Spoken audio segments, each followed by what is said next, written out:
Joe Biden says Russia should be removed from G20, but the Chinese rejected and accepted Russia's Putin backing to stay in G20.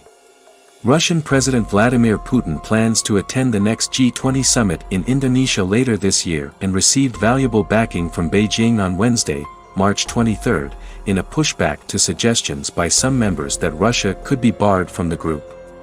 The US and its Western allies are assessing whether Russia should remain within the group of 20 major economies following its invasion of Ukraine. But any move to exclude Russia would probably be vetoed by others in the group, raising the prospect of some countries instead skipping G20 meetings, the sources said. Russia's ambassador to Indonesia, which currently holds the rotating G20 chair, said Putin intended to travel to the Indonesian resort island of Bali for the G20 summit in November. It will depend on many things, including the COVID situation, which is getting better. So far, his intention is, he wants to, Ambassador Ludmila Vorobieva told a news conference. Asked about suggestions Russia could be kicked out of the G20, she said it was a forum to discuss economic issues and not a crisis like Ukraine. Of course, expulsion of Russia from this kind of forum will not help these economic problems to be resolved. On the contrary, without Russia it would be difficult to do so. China, which has not condemned Russia's invasion and criticized Western sanctions, defended Moscow on Wednesday, calling Russia an important member of the G20. The G20 is a group that needs to find answers to critical issues, such as economic recovery from the COVID-19 pandemic, Chinese Foreign Ministry spokesman Wang Wenbin said. No member has the right to remove another country as a member. The G20 should implement real multilateralism, strengthen unity and cooperation, he told a news briefing. Indonesia's foreign ministry declined to comment on calls for Russia to be excluded from the G20.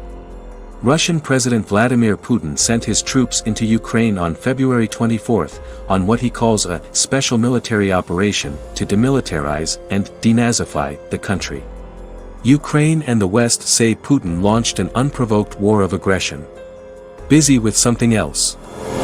Russia is facing an onslaught of international sanctions led by Western countries aiming at isolating it from the global economy, including shutting it out of the SWIFT global bank messaging system and restricting dealings by its central bank.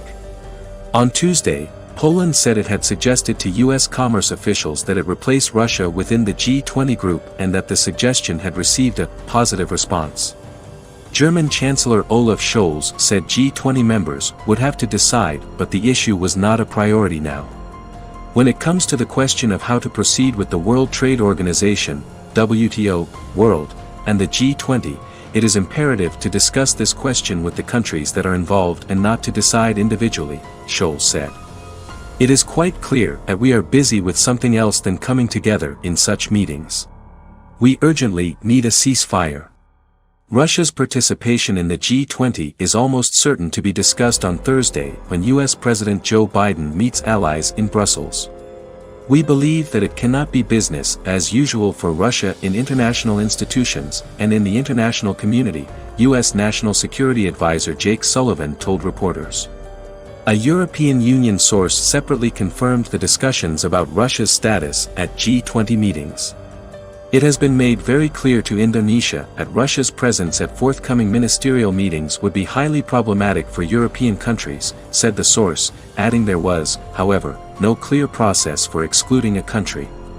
Indonesia's Deputy Central Bank Governor, Dodi Budi Waluyo, said on Monday Jakarta's position was one of neutrality and it would use its G20 leadership to try to resolve problems, but Russia had a strong commitment to attend and other members could not forbid it from doing so.